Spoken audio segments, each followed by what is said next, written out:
Astaghfirullah. Astaghfirullah.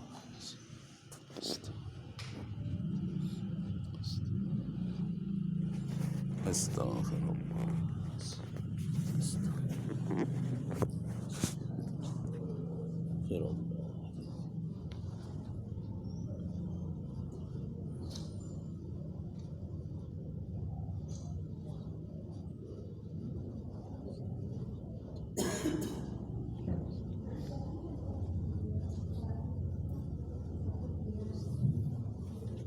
Bismillahirrahmanirrahim. Assalamualaikum warahmatullahi wabarakatuh. Waalaikumsalam warahmatullahi wabarakatuh. Alhamdulillahirabbil alamin. Wassalatu wassalamu ala asyrofil anbiya'i wal mursalin wa ala alihi wa sahbihi wasallam ajmain. Bapak Ibu jemaah sekalian berhormat Allah Subhanahu wa taala, puji syukur dan mengucapkan alhamdulillahirabbil alamin karena pada pagi hari ini kita masih bisa melaksanakan sholat subuh secara berjamaah. Kemudian salam dan salam tidak perlu kita hadiahkan buat junjungan kita, yakni Nabi mulia Muhammad sallallahu alaihi wasallam.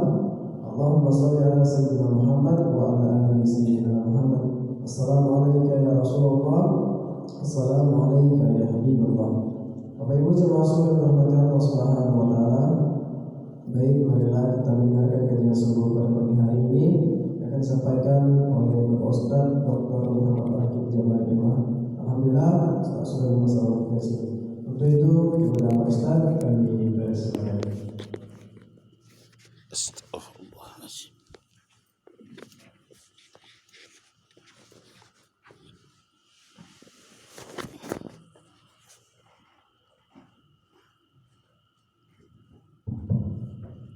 Assalamualaikum warahmatullahi wabarakatuh.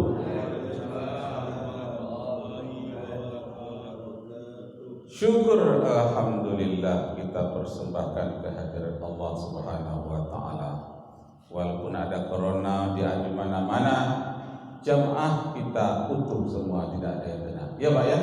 Alhamdulillah. Salawat dan salam kepada Nabi kita Muhammad sallallahu alaihi wasallam. Semoga kita dapat syafaat beliau kelak pada hari kiamat. Raditu billahi rabba wa bil islami dina wa bi Muhammadin nabiyya wa rasulah. Besok kalau ditanya dalam kubur oleh malaikat di dalam kubur, man rabbuka? Kita jawab, Allah Tuhan kita. Raditu billahi rabba. Aku yakin Allah itulah Tuhan. Jadi ditanya lagi, madina dinuka? Apa agamamu? Kita jawab, wabil islami dina. Agamaku adalah Islam. Man nabiyuka? Nabimu siapa? Nah, Muhammadun nabiyya wa rasulah. Nabi Muhammad itu nabiku dan rasul yang diutus Allah kepadaku dan seluruh saudaraku. Kalau ditanya lagi, ma imamuka? Siapa imammu? Imamku adalah Al-Quran yang putih-putih, bukan Imam Samsul ya. Mana Pak Samsul nggak datang? Kalau ditanya siapa imammu? Pak Samsul. Dah laku. Siapa imammu? Pak Zainal Hasmi. Nah itu imam haji itu. Tapi kalau imam ikutan seluruh kaum muslimin adalah Al-Quranul Karim. Ditanya lagi, man ikhwanuka? Siapa saudaramu? Apa jawabnya? Muslimin. Nah, lah bocor jawabannya. Jadi besoklah kita yang menjawab karena lidah kita sudah kaku, mata kita. Siapa yang menjawab? Amal kita. Jadi jangan takut. Kita orang-orang yang rajin ke masjid. Ini masjid kita nomor 1 di Pekanbaru. Apa nomor 1-nya? Setiap subuh kuliah. Wah, masjid mana yang seperti itu? Saya pergi kemana ke Masjid Ar-Rahman, mau ikut pula kuliah subuh sana-sana ke masjid awak terus saja kan? Gila bawa anak istri. Kuliah subuh sini 2 kali seminggu cuma Pak katanya. Pergi pula saya masih ragu. Tutup kenapa orang dah pulang semua. Nah, di Sabtu hari apa lagi hari tertentu. Kalau kita setiap subuh ini nomor 1 ini. Masjid Nurul Jannah, cahaya surga, nomor 1 di Pekanbaru. Kalau bisa nomor 1 di Riau. Iya kan? Terus menerus. Ustadznya orang hebat-hebat pula semua. Dokter-dokter semua ya. Paling tidak dokter Andus ya. Dokter juga. Waktu saya masih dokter Andus, ceramah di Malaysia, orang tuh tak mau nyebut Andusnya, dokter saja. Tapi lama-lama jadi kenyataan juga ya. Waktu itu kapan lah saya bisa dapat dokter? Tak terbayangkan Pak. Karena ujiannya yang berat, bahasa Arab, bahasa Inggrisnya tak mungkin. Tapi lama-lama dibuka kekurangan mahasiswa, masuk tes, kebetulan lulus pula juga ya. Akhirnya jadi kenyataan. Baik, Bapak Ibu terhormat, kaji kita pada subuh hari ini judulnya nikmat Allah yang mana lagi yang kamu bantah. Ya, istilah lain dari nikmat Allah yang mana yang kau dustakan. Istilah lainnya nikmat Allah yang mana yang kau bantah. Masih juga kamu membantah, itu istilah lainnya. Mirip-mirip lah ya. Untuk memudahkan pemahaman. Ya, nikmat yang mana lagi yang kamu bantah? Sudah begitu banyak. Nah, baik nikmat udara, baik nikmat panca indera, nikmat perasaan, nikmat kesenangan. Nikmat panca indera sangat cantik, panca indera yang diberikan oleh Allah kepada kita. Semua orang hidungnya menghadap ke bawah, panca indera. Tidak ada orang yang hidungnya menghadap ke atas. Kan bagus, syukurilah itu. Kalau sempat lubang hidung menghadap ke atas, hari sering-sering hujan kayak gini, wah penuh hidung kita. Tapi Allah diaturnya sangat baik. Nikmat Allah, nikmat mana lagi yang kamu bantah? Kemudian telinga diletakkannya kiri kanan. Seandainya kanan tak berfungsi, hanya telinga kiri saja masih juga bisa mendengar. Letaknya indah. Kalau sempatlah yang satu taruh di kudu, satu taruh di leher telinga, tidak indah. Nikmat Allah mana lagi yang kamu bantah? Nikmat yang mana yang kamu dustakan? Bapak Ibu terhormat, seorang misionaris asal Perancis, perempuan, mirip dengan Bunda Teresa yang diutus ke India. Dia kan tidak nikah, sama dengan pastor misionaris yang apa nih perempuan ini, biarawati ya. Biarawati terkenal seluruh Perancis, tidak ada tandingannya, kehebatannya, bahkan bisa baca Quran, bisa baca hadis. Nah, karena dia punya modal bisa baca Quran, baca hadis, hafal bisa Taurat, Injil, Bible mereka sebut, dia pergilah ke Somalia, ke pedesaan-pedesaan, mendirikan rumah sakit panti jompo. Dengan tertariknya orang mengantar orang ke sakit panti jompo itu, dia akan dibisikkan, Tuhan kita 3, 1 yang pernah mati, 2 tidak pernah mati, 1 yang mati itu namanya Isa. Nah, itu yang dibisikkannya kepada orang Somalia. Rupanya pemberontak banyak di Somalia, kelompok-kelompok bersenjata bebas banyak, ditangkapnya lah yang mirip Bunda Teresa tadi, misionaris asal Prancis. Ditangkap biarawati ini, lengkap dengan pakaian biarawatinya. Ditangkap itu, yang menangkapnya itu laki-laki semua, kelompok bersenjata, laki-laki semua yang menangkap. Lalu ditaruhlah dia di satu tempat, bukan penjara, tapi agak terkurung lah, supaya tidak bebas, tapi untuk melihat-lihat dia bebas. Nah, waktu dia terkurung itulah risau Presiden Prancis. Presiden Prancis ini anti-Islam ini. Risau dia. Itu biarawati terbesar di Prancis ditangkap oleh penjahat Somalia. Kemudian anggota DPR-nya presidennya, bahkan dia mengontak Inggris, mengontak dunia internasional untuk membebaskan si wanita misionaris dari Somalia. Somalia tidak mau melepaskan, tidak. Nah, lama-lama perundingan sampai 3 tahun, ditekanlah pemerintah Somalia itu sendiri supaya pemberontak ini melepaskan si misionaris tadi. Lama kelamaan karena perundingan begitu intensif, bahkan ada bayaran lagi, semula bayaran. Nah, akhirnya terlepas. Nah, karena dia sudah dilepaskan, nah dengan gembiranya lah Presiden Prancis tadi, akhirnya diplomasi kita berhasil berkat doa, puasa dan tangisan-tangisan orang-orang Katolik yang ada di mana tadi? Di Prancis ya.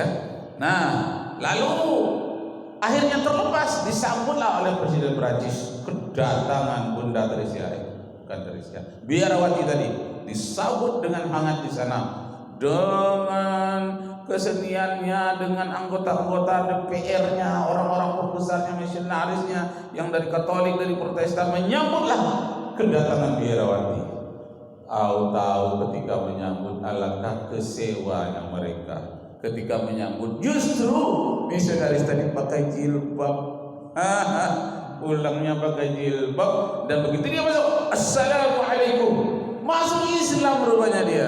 Ya Allah, misionaris yang hebat ini. Ditanya bagaimana perlakuan penjahat-penjahat bersenjata dari Somalia, aku diperlakukan dengan baik. Tak ada laki-laki yang menyentuhku walaupun aku masih belum tua, aku masih cantik. Malah aku dilindungi, dinasihat kepada kawan-kawannya, lindungi wanita ini. Begitulah akhlak Muslim. Aku tertarik kepada mereka, lalu aku mempelajari akhlak mereka, kitab suci mereka.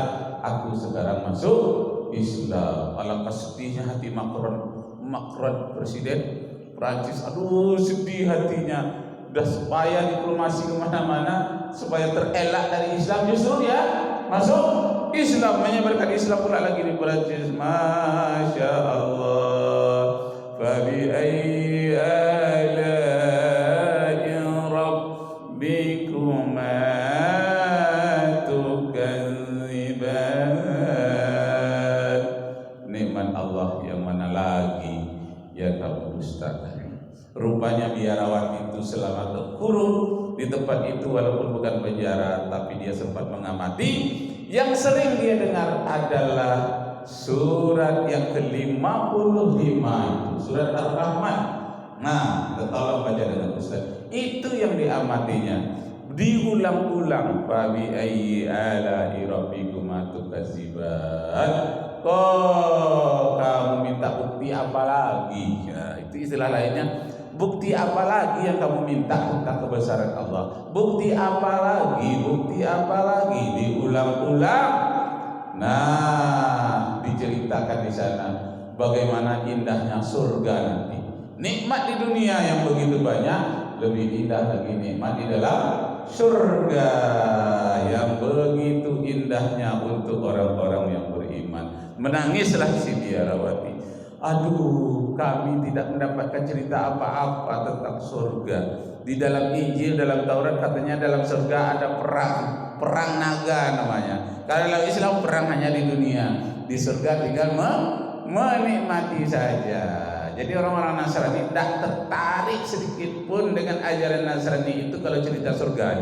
Cerita surga yang lengkap hanya di dalam Islam, itulah yang dipelajarinya. Orang rela menderita di dunia mengharapkan besok bahagia di surga. Dia tidak sudahlah menderita di dunia, perang pula lagi. Nah, besok di surganya. Masya Allah. Coba kita tidak usah baca semuanya ya. Fabi ayyi ala'i rabbikuma tukadziban. Mulai dari ayat 40. Surat yang ke-55 ayat ke-40 dari ada ya? Ada ya. Nah, coba kita dengarkan bacaan ayatnya serta artinya yang membimbing sang biarawati menjadi seorang muslimah. Dengarkan.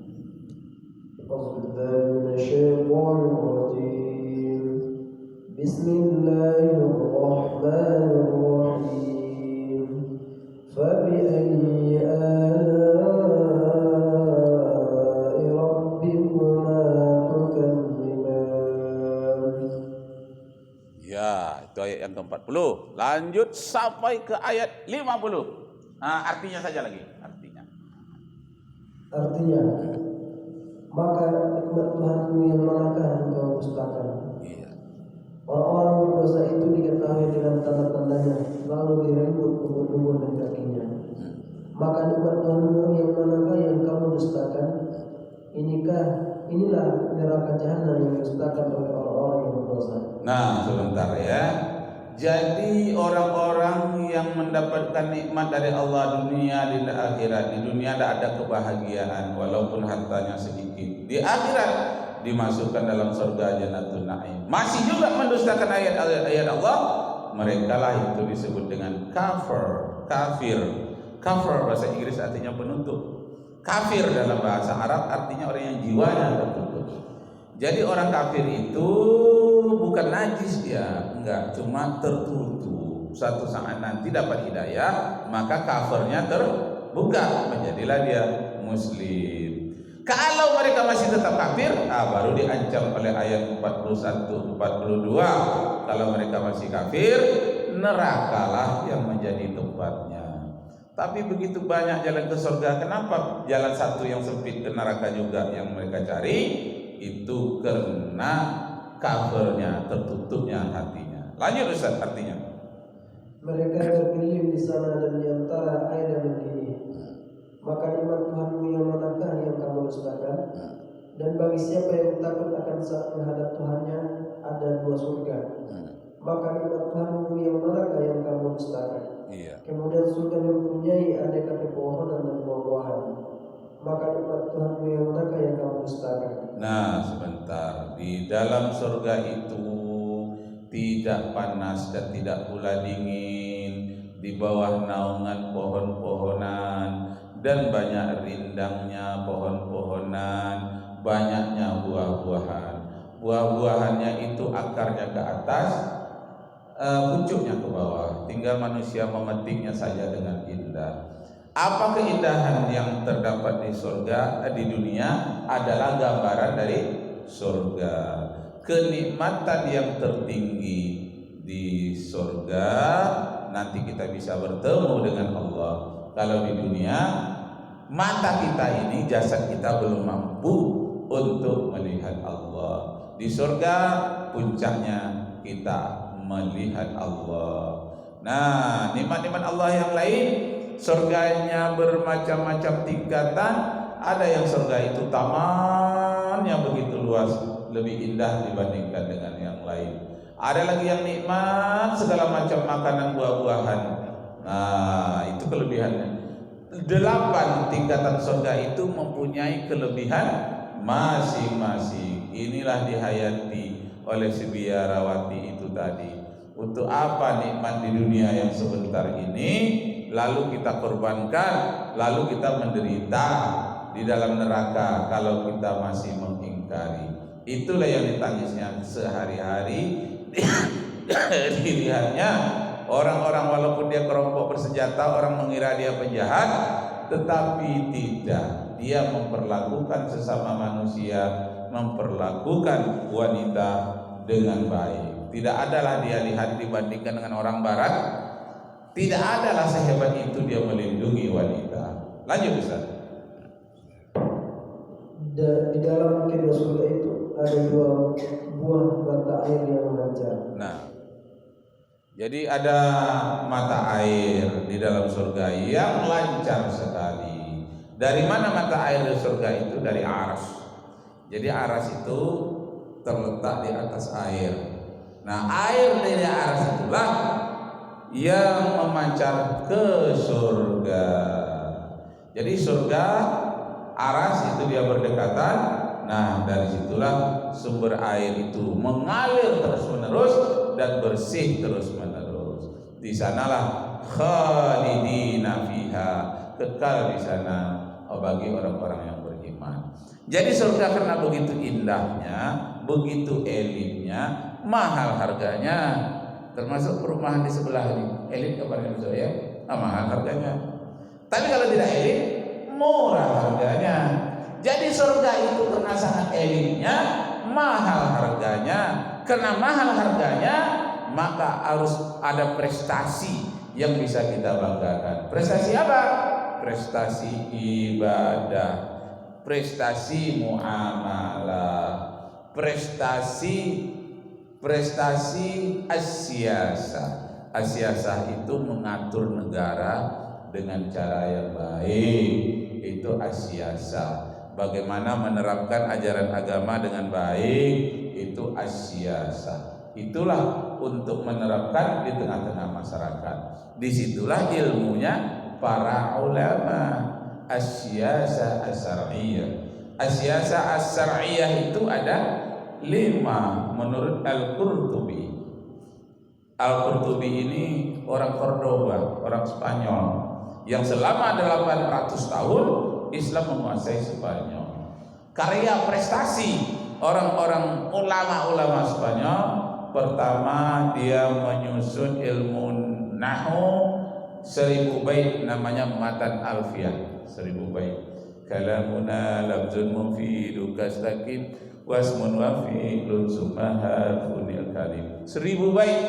Siapa yang hafal itu, maka dengan entengnya dia membaca kitab gundul. Kitab gundul itu kitab kuning yang tidak berbaris, yang dihina oleh Muhammad Kacik, katanya berisi tentang suruhan orang menjadi teroris katanya. Sekarang Muhammad Kacik tidur pray di penjara. Namanya Hotel Prodio. Prodio itu bahasa hukum artinya pray, gratis ya. Sebetulnya agak gratis, bayar juga, cuma negara yang bayar. Nah, baik-baik terhormat.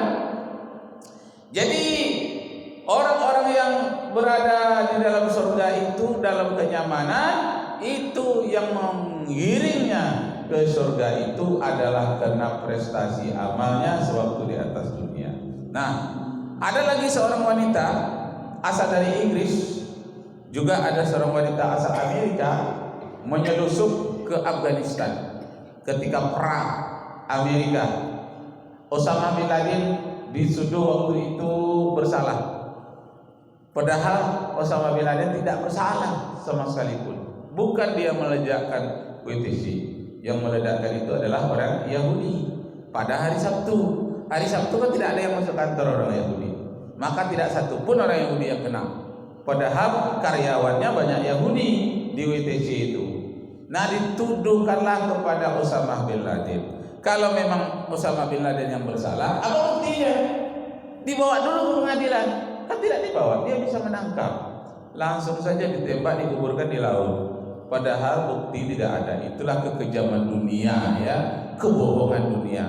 Katanya Osama bin Laden meledakkan itu pada 9/11 tanggal 11 September. Nah, ini udah September nih. Hari ini. Tanggal 11 nanti. 11 September katanya Osama bin Laden yang meledakkan. Tidak ada buktinya. Kebohongan dunia yang sangat hebat. Begitu juga Saddam Hussein dituduh mempunyai senjata pemusnah massal. Ternyata setelah dikelilingi semuanya, tak ada satu pun buktinya. Tidak ada senjata pemusnah massal. Itulah kebohongan dunia. Begitu juga Muammar Gaddafi, Libya, katanya membunuh rakyatnya sendiri. Tidak ada, rakyat cinta kepada dia. Masya Allah. Karena Islam dianggap lemah, maka dia berbuat sewenang-wenang. Dicobakannya ke Iran. Iran digertak begitu, dia gertak duluan. Habis bangkalan-bangkalan bahan itu yang ada di Timur Tengah dihantamnya. Dia punya nuklir sendiri ya, kerjasama dengan Rusia. Tidak bisa digertak. Sampai di Iran juga bisa difitnah-fitnah. Nah, jadi ada wanita 2 yang mata-mata ini, bukan misionaris, mata-mata menyelusup ke Afghanistan dengan menyamar. Nah, sepandai-pandai dia menyamar, pakai burqa, pakai tutup ini seperti wanita Afghanistan, akhirnya tertangkap juga karena dia tidak bisa berbahasa Afghanistan. Cuma bisa bahasa Inggris. Nah, bisa India bisa sedikit-sedikit ya, tapi bahasa India beda sedikit dengan bahasa Afghanistan. Tertangkap dua-duanya. Nah, ditahan pula lah. Setelah tahan itu dengan perundingan segala macam dilepaskan pula lah dia ke Inggris dan ke Amerika. Rupanya dua-duanya masuk Islam. Masya Allah. Dia tertarik dengan Islam. Disangka Islam itu penuh kekerasan, rupanya penuh dengan kelemah lembutan. Sebagaimananya lembutnya Rasulullah memperlakukan tawanan, lembutnya Rasulullah memperlakukan terhadap wanita. Akhirnya dia katakan, tidak adalah yang lebih hebat dari Islam, aturannya lengkap. Jadi ketika dia di gunung itu sempat dia ngintip ke masjid. Bagaimana orang mau beribadah? Cuci tangan dulu. Wah, dulu dia makan cuci tangan apa ini?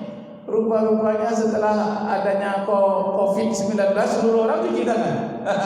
Orang Islam dari dulu sejak 15 abad yang lalu 5 kali sehari cuci tangan dulu. Iyo nanti Islam terupanya katanya ya. Iya, Islam cuci tangan ya. Aduh, hebatnya ajaran Islam. Lagi sudah beruduk baca doa lagi. Asyhadu an la ilaha illallah wahdahu la syarikalah wa asyhadu anna Muhammadan abduhu wa rasuluh. Allahumma ij'alni minat tawwabina waj'alni minal mutatahhirin. Direkamnya, dilihatnya. Aduh, indahnya ajaran kebersihan dalam Islam. Kemudian dilihat pula mau masuk masjid, terpapar ada doa. Berdoa lagi masuk masjid. Nah, sudah itu sebelum sholat wajib, sholat sunat dulu. Nanti sholatnya berimam-imam. Begitu imam mengatakan